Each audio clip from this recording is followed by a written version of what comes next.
오늘 욥기 3장 말씀 함께 살펴보겠습니다. 오늘도 주신 말씀 속에서 하나님이 어떠한 분이신가를 또 말씀 속에서 우리가 생각해보는 귀한 시간 되면 좋겠습니다. 우리가 지난 시간 욥기를 시작하면서 1장과 2장을 통해서 우리가 분명히 본 것이 있었습니다. 그것은 바로 욥의 반응입니다. 욥의 고백. 그는 모든 것을 잃고도 하나님을 원망하거나 하나님을 탓하거나 하나님을 저주하지 않았습니다. 오히려 그는 고백하기를 이렇게 말했습니다. 욥기 2장 10절에서 우리가 하나님께 복을 받았은즉 화도 받지 아니하겠느냐. 하나님께서 주셨으니 하나님께서 가져가시는 건 그럴 수 있다. 하나님께서 복을 주셨으니 저주도 주실 수 있는 거 아니냐. 그런 이와 같은 고백을 했습니다.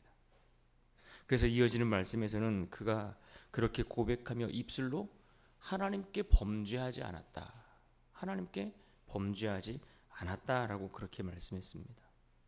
그러면서 2장 마지막 13절을 보시면 거기에는 새 친구들의 방문과 함께 이러한 말로 끝을 맺었습니다. 밤낮 7일 동안 그와 함께 땅에 앉았으나 욥의 고통이 심함을 보므로 그에게 한마디도 말하는 자가 없었더라. 그렇게 2장의 마무리는 그 고통을 바라보는 친구들과 함께 깊은 침묵 가운데 고요한 그 침묵의 순간이 지속되는 그러한 장면들로 끝을 맺었습니다. 그런데 그 긴 침묵이 드디어 오늘 본문 3장에 이르러서 깨지게 됩니다. 오늘 본문에서 욥이 드디어 마침내 자기 입을 열어 말하기 시작합니다. 자기의 고난에 대해서, 자신의 고통에 대해서, 그가 겪고 있는 그 재난에 대해서 그가 말하기 시작합니다. 그런데 우리가 오늘부터 이제 보실 이 말씀들을 보면서 우리가 조금 조심스럽게 다가가야 할 부분이 있습니다. 앞으로 새 친구들이 말하는 그러한 장면들에서도 마찬가지이지만 오늘 보시는 욥의 이 말 속에서도 분명 그는 믿음을 버린 배교의 말을 하고 있는 것은 분명 아닙니다. 그렇다고 그가 하나님을 저주했는가? 그렇지도 않습니다. 하나님을 떠나거나 하나님을 원망하거나 하나님을 저주하는 그런 말은 아닙니다. 그러나 동시에 비록 그가 고난 중이라 할지라도 욥의 말이 성도들에게 그대로 모범이 될 수도 없다라는 점도 우리가 함께 생각하면서 말씀을 그렇게 묵상해 가는 것이 필요합니다. 그래야 우리가 건강한 신앙과 그런 균형을 잡을 수 있기 때문에 그렇습니다. 그래서 우리가 오늘 말씀의 포인트를 잡을 때에 하나님 앞에서 드리는 탄식의 기도, 물론 이것은 하나님 앞에 허용될 수 있고 또 그렇게 할 수 있다고 할지라도 그러나 하나님의 주권을 부정한다든지 하나님의 존재 자체를 거부한다든지 그러한 자리까지 나가는 일들은 옳은 일은 아니다라는 것을 우리가 함께 기억하고 또 잘 지켜갈 수 있으면 좋겠습니다. 오늘 본문으로 이제 들어가면 1절에서 이렇게 시작합니다. 그 후에 욥이 입을 열어 자기의 생일을 저주하니라. 이 짧은 문장, 이 문장은 굉장히 짧지만 무게가 어떻습니까? 굉장히 무겁습니다. 오늘 우리가 앞서 말씀을 같이 읽었지만 그 말씀 한 절 한 절이 어쩜 이렇게 구구절절하게 또 그 말 한마디 한마디 의미가 이게 어떤 무게로 어떤 마음으로 이 말들을 기록했고 또 그 말의 의미가 담겨 있는가 하는 참 무거움을 참 깊이 느끼게 되지 않습니까? 그러니까 이 짧은 한 문장 속에서도 그 무게가 느껴지는 겁니다. 욥은 어떤 하루를 저주한 정도가 아닙니다. 어떤 한 사건에 대해서 정말 나한테 어쩜 이렇게 속된 말로 재수없는 일이 생겼는가, 그렇게 어떤 사건이나 한 날을 저주하고 원망한 것이 아닙니다. 자기 존재의 시작, 애시당초 자기의 존재 자체가 시작되지 말아야 했었던 것 아니냐, 자기 존재의 시작 자체를 문제 삼고 있습니다. 여러분, 이 말이 나오기까지 그가 겪었던 고난의 무게가 어땠을까요? 쉽게 참 이 무게를 다 공감하기가 참 어려운, 그렇게 무게 있는 깊이 있는 말씀 아니겠습니까? 하루아침에 자녀를 다 잃어버렸습니다. 그의 재산도 다 사라졌습니다. 사회적으로 그가 받았던 존경도 다 무너졌고 이제는 몸 전체가 종기로 다 뒤덮어 버렸습니다. 그가 그래서 밤낮으로 통증 가운데 잠을 이루지도 못했을 겁니다. 사람의 손길이라고는 찾아볼 수 없고, 그는 말씀 속에서 보면 제 가운데 앉아서 홀로 그렇게 고통의 그 아픔을 다 삭히고 견뎌내야 했습니다. 이 상태에서 오늘 욥이 이와 같은 말을 하는 겁니다. 내가 낱날이 멸망하였더라면. 물론 그의 이 말은 불평의 언어로만 보기는 어렵습니다. 왜 그렇습니까? 그는 지금 그의 고난이 자신의 존재 자체가 감당할 수 없을 만큼 너무너무 무겁고 고통스럽다라는 신호를 보내고 있는 것이기 때문에 그렇습니다. 살아내는 것이 너무나 어렵고 그 시간들을 견뎌내는 것이 너무나 괴롭다고 그가 호소하고 있는 것 아니겠습니까? 그래서 성경도 이와 같은 말들을 기록하면서 즉각적으로 욥의 말들에 대해서 하나하나 반박하면서 그를 정죄하지 않습니다. 왜 그렇습니까? 이것은 어떤 신학적인 선언을 하는 것도 아니고 철학적인 주장을 펼치는 것도 아니기 때문에 그렇습니다. 오히려 이 말은, 그의 말은 고통에 눌린 인간의 어떤 존재, 그 실존적 비명, 그런 것에 더 가깝기 때문에 그런 것 아니겠습니까? 하지만 그럼에도 불구하고 그의 고난이 말로 다할 수 없고 그의 존재 자체가 감당할 수 없는 고통 중에 있다 할지라도 우리가 오늘 말씀 속에서 기억해야 할 것이 있습니다. 우리가 이 땅에 태어남, 우리가 이 땅에 살아가는 것, 우리가 이 땅에 존재하는 것 그 자체가 분명 하나님의 주권 아래에서 시작되고 하나님의 주권 아래에서 허락되었다라는 그 점을 우리는 놓치지 않아야 합니다. 시편의 한 시인이 이렇게 고백했던 말씀을 기억하십시오. 시편 139편 13절 말씀. 주께서 내 내장을 지으시며 나의 모태에서 나를 만드셨나이다. 하나님이 우리를 지으시고 하나님이 우리를 만드시고 하나님이 우리를 이 땅에 태어나게 하셨고 이 땅을 살아가게 하셨습니다. 그래서 우리가 이 땅을 살아가고 있고 문제가 있고 어려움이 있고 고통이 있지만 우리가 존재하는 것 아니겠습니까? 분명 욥의 고난은 무거웠습니다. 아팠습니다. 괴로웠습니다. 그러나 고난 중에라도 하나님이 나를 이 땅에 보내신 뜻과 그분의 주권을 부정하는 방향으로 흘러가지 않아야 합니다. 그렇습니다. 탄식은 죄가 아닐 수 있습니다. 하나님 앞에 우리의 아픔을, 우리의 괴로움을, 우리의 고통을 토로할 수 있습니다. 그러나 탄식이 신앙의 기준이 될 수는 없습니다. 감정은 토해낼 수 있지만 그러나 그의 고백 안에서 우리는 분명 말씀을 붙들 수 있어야 합니다. 계속되는 욥의 이야기를 들어보십시오. 4절에서 욥은 이렇게 말합니다. 그날이 캄캄하였더라면. 그의 말과 표현은 성경 창세기의 그 말씀과 정면으로 충돌하는 것처럼 보입니다. 그러나 욥의 의도는 하나님을 부정하기 위해서 한 말이 아닌 것을 우리는 알 수 있습니다.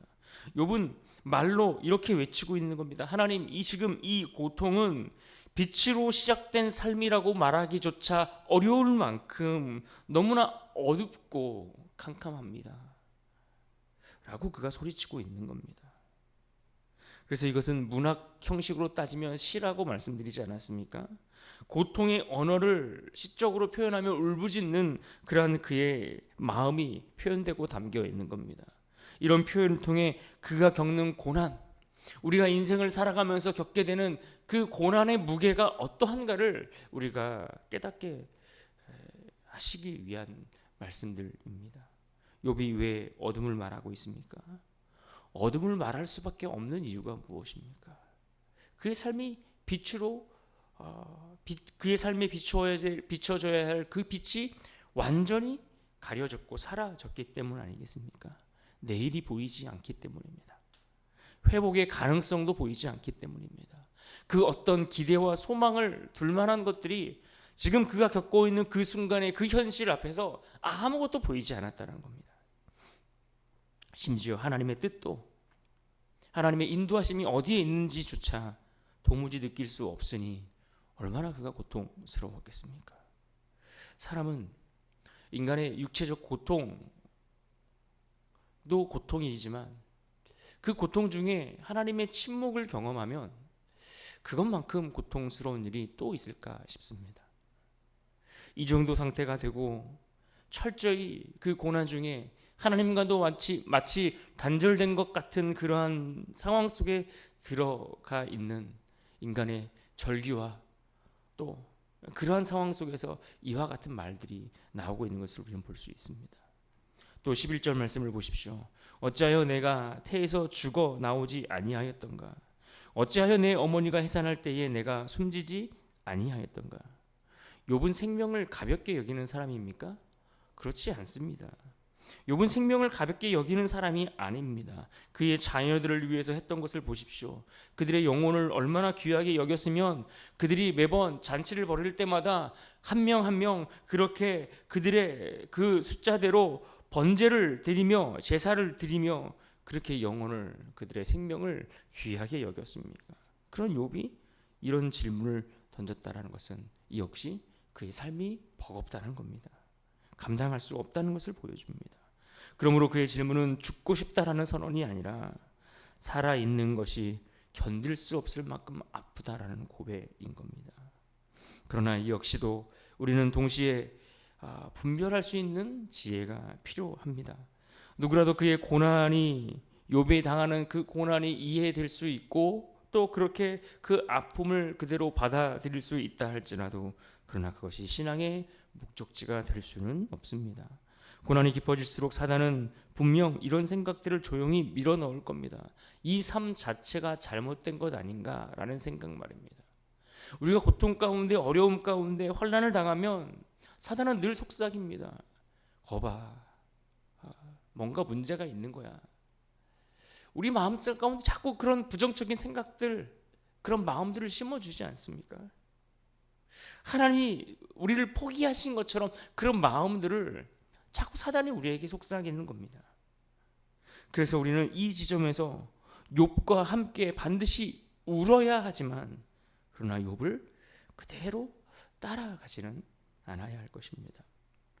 욥은 오늘 본문 13절 이하에서 죽음에 대해서도 이렇게 묘사합니다. 죽음을 뭐라고 묘사했습니까? 마치 죽음이 편히 쉴 수 있는 것처럼 표현했습니다. 편히 쉬는 곳, 또 심지어 고통이 멈추는 곳, 이런 표현들을 통해서 죽음을 그렇게 표현하고 있습니다. 이 말은 그가 지금 죽음에 대해서 어떤 아름다움을 이야기하는 신학적인 어떤 표현을 하고 있는 것은 아닙니다. 삶의 고통이 얼마나 크면 죽음이 쉼처럼 느껴졌을까?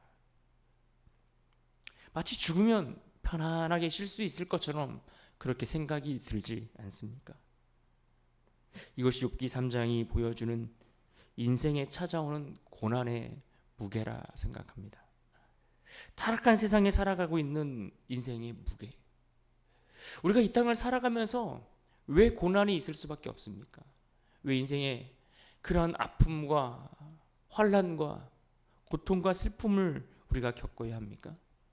이 세상이 하나님의 창조의 그 모습을 다 잃어버렸고 타락한 그 세상을 살아가기 때문에 우리 인생이 겪을 수밖에 없는 당연한 인생의 무게가 아닐까요? 우리는 이 땅에 사는 동안 이 세상에 발을 딛고 살아가는 동안 그럼 어떤 면에서는 어쩔 수 없이 겪어야 하는 인생의 무게가 분명히 있는 듯합니다. 그러나 분명히 기억하십시오. 참된 안식은 죽음이 아니라 하나님 안에 있습니다. 성도의 소망은 세상에서의 삶을 끝내는 것에 있는 것이 아니라 영원한 하나님께로 향하는 것, 거기에 우리의 진짜 소망이 담겨 있다는 것을 우리가 알면 좋겠습니다. 욥은 아직 알지 못했습니다. 고난 속에서도 하나님이 자신과 함께하고 있다는 사실을 아직 제대로 깨닫지 못한 것 같습니다. 장차 하나님이 친히 고난의 자리에 내려오실 것을 그는 알지 못했습니다. 그러나 우리는 알고 있습니다. 예수 그리스도께서 인생의 고난 한가운데로 내려오시고 찾아오셔서 우리와 함께 하셨다는 사실을 우리는 너무나 잘 알고 있습니다. 왜 그렇습니까? 우리는 이미 은혜의 시대를 살아가고 있기 때문에 그렇습니다. 예수님은 욥처럼 고통받으셨고 욥보다 더 깊은 버림을 경험하셨으며 그래서 그분은 십자가 위에서 이렇게 외치셨습니다. 나의 하나님 나의 하나님 어찌하여 나를 버리셨나이까. 그러나 그분 안에서 죽음은 안식이 되었고 고난은 끝이 되었습니다. 성도 여러분, 우리가 살면서 고난의 무게가 욥처럼 느껴질 때, 말이 거칠어지고 생각이 어두워질 때 우리는 욥보다 더 큰 계시를 보았고 그것을 누리는 인생이 되었다는 사실을 우리가 기억하면 좋겠습니다. 그래서 안식은 결코 죽음이 아니라 그리스도 안에 있다라는 이 중요한 한 가지 사실을 우리가 놓치지 말아야 할 것입니다. 오늘 본문 3장에서 보는 욥의 말은 결코 가벼운 불평이 아니었습니다.